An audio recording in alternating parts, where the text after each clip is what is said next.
से दे रही है। आज धर्मशाला ग्रामीण मंडल और शहरी मंडल के संयुक्त तत्वाधान में धर्मशाला के भारतीय जनता पार्टी के सभी कार्यकर्ताओं ने मिलकर तिरंगा यात्रा यहाँ निकाली है।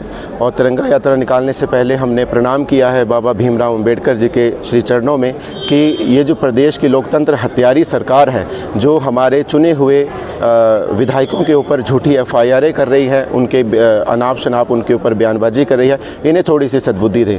आज हम सभी लोग यहाँ पर एकत्रित हुए हैं। हम माननीय जो हमारे यहाँ के जिलाधीश हैं उनके माध्यम से गवर्नर को एक ज्ञापन दे रहे हैं, जिसमें हम ये मांग कर रहे हैं कि हमारे नेता सुधीर शर्मा जी के ऊपर जो इन्होंने झूठी FIR दर्ज की हैं, उन FIRों को तुरंत प्रभाव से ख़त्म किया जाए। और जो प्रदेश सरकार है ये प्रदेश के हित में सोचे। ये हमारे प्रदेश के जो मुखिया हैं वो धर्मशाला से नफरत करते हैं। धर्मशाला के उन्होंने सभी जो बड़े प्रोजेक्ट थे उनको रोक के रखा है। ADB के जितने कार्यालय यहाँ थे उनको बाहर ले गए हैं। जो हमारे यहाँ मैं आपको बताना चाहता हूँ कि केंद्रीय विश्वविद्यालय जो सबसे बड़ा मुद्दा धर्मशाला का है, 30 करोड़ रुपये इसके जमा करवाने थे। सुक्खू जी पिछले 4 सालों से कम 40 बार यहाँ आए हैं, लेकिन हर बार उन्होंने झूठ कहा है। और एक बार भी जो हमारे यहाँ का सबसे बड़ा मुद्दा है उसके ऊपर उन्होंने कोई ना तो उसने टिप्पणी की, ना तो उन्होंने वो पैसा जमा कराया है। इसलिए हम सभी कार्यकर्ताओं में रोष है और हमारे विधायक सुधीर शर्मा जी के ऊपर ये जो झूठी और बेबुनियादी FIR करवा रहे हैं, इन्हें ये वापस ले लें। हम यही प्रार्थना करने यहाँ आए हैं। तिरंगा यात्रा के माध्यम से क्या संदेश जो है वो देने का प्रयास कर रहे हैं? तिरंगा यात्रा के माध्यम से हम सभी लोग यहाँ पर एकत्रित हुए हैं कि हमारे देश का जो लोकतंत्र है और जो हमारा संविधान है, जिस संविधान की शपथ लेकर ये सभी चाहे विधायक बनते हैं, मंत्री बनते हैं, मुख्यमंत्री बनते हैं, कम से कम उस संविधान की गरिमा का पालन करें और जो झूठी FIR ये चुने हुए प्रतिनिधियों पर कर रहे हैं उन्हें वापस लें। जी, क्या नाम है आपका? सुनील मनोचा।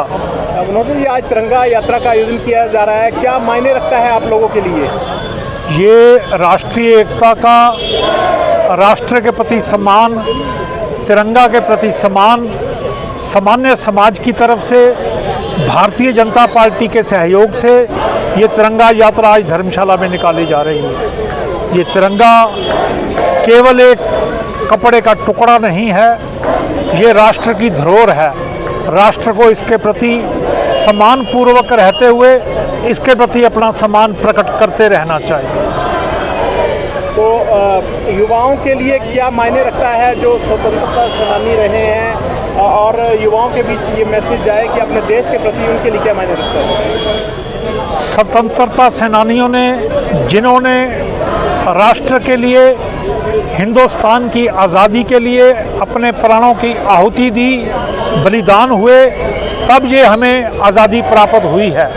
उस आज़ादी को समेट के रखना, संवार के रखना, ये आज के युवाओं का दायित्व है। युवा वर्ग बहुत आगे बढ़ के आज इसके लिए काम कर रहा है, जो कि प्रसन्नता का विषय है।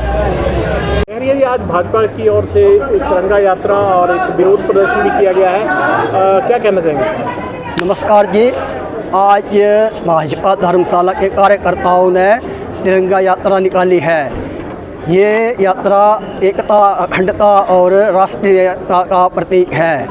हम श्रद्धेय मोदी जी का धन्यवाद करते हैं कि जिन्होंने पूरे देश को ये एकता का संदेश दिया है। भारतीय जनता पार्टी पूरे देश में विधानसभा स्तर से ये यात्रा निकाल रही है। और आज जो ये हमारा धरना प्रदर्शन है, ये जो हमारी वर्तमान सरकार, सुक्खू सरकार है, जो हमारे माननीय विधायक श्री सुधीर शर्मा जी के झूठे FIR कर रही है, और जितने भी हमारे प्रदेश के अन्य BJP के विधायक हैं उनके ऊपर FIR कर रही है और ज़मीनों को नकवा रही है। ये बहुत ही विरोध का मामला है और हम इसका कड़ा विरोध करते हैं। और जो पिछले ये जो सरकार चल रही है, इन्होंने जनता के कार्य को धर्मशाला में बिल्कुल ठप कर दिया है। और जिस भी डिपार्टमेंट में हम जाते हैं तो वो बोलते हैं कि हमारे पास बजट नहीं है, पैसा नहीं है। और नगर निगम में भी स्टाफ की बहुत कमी है, जो है उनको भी बदला जा रहा है और उनकी जगह किसी को भी नहीं भेजा जा रहा है। इसलिए हम ये विरोध कर रहे हैं। सर, क्या नाम है आपका? विजय शर्मा। विजय जी, आज तिरंगा यात्रा आयोजन धर्मशाला में किया जा रहा है, क्या मायने रखता है आम लोगों के लिए तिरंगा? तिरंगा हमारी आन है, शान है, बान है। इसके लिए हमारे शूरवीरों ने बहुत प्राणों की आहुतियाँ दी हैं। अभी तक भी काफ़ी हमारे शूरवीर शहीद हो रहे हैं इसके लिए। हमें याद करना चाहिए कि इस तिरंगा को पाने के लिए भगत सिंह अपनी जवानी में फांसी पे झूल गए थे। तो ये तिरंगा हमारे लिए एक 3 रंग का टुकड़ा नहीं है, ये हमारे लिए एक बहुत महत्व की चीज़ है, शान की चीज़ है, आन की चीज़ है, बान की चीज़ है।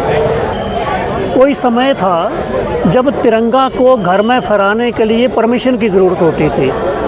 तिरंगा को हमने बहुत आम जनता से दूर कर दिया था, सिर्फ कुछ आयोजनों पर ही इसे फहराया जाता था। लेकिन जब हर घर तिरंगा फहरेगा तो हमें वो आज़ादी का सारा जो संग्राम है वो याद आएगा। उसमें काम करने वाले लोग थे, वीर सावरकर जैसे लोग थे, उनका हमें ध्यान आएगा, उससे हमें प्रेरणा मिलेगी।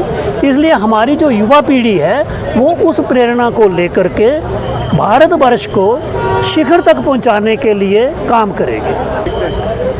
वंदे मातरम हमारी आज़ादी की लड़ाई में एक अहम रोल रखता था। बंकिम चंद्र चट्टोपाध्याय जी ने जब इसे लिखा था तब आज़ादी का जुनून हर व्यक्ति के ऊपर था, हमारे ऊपर था। लेकिन दुर्भाग्यवश आज़ादी के बाद हमने वंदे मातरम को विभक्त कर दिया, खाली 2 ही सोपान गाए जाने लगे। लेकिन आज हमने वंदे मातरम को हमारी वर्तमान की सरकार ने उसको पुराने वैभव में लौटा दिया है। और वंदे मातरम हमारी प्रेरणा स्रोत है, हमारी भारत माँ का प्रेरणा स्रोत है, क्योंकि हम भूमि को भूमि नहीं मानते, इसे अपनी माँ मानते हैं। तो अपनी माँ को वैभव को पहुँचाने का ये एक प्रेरणा स्रोत है।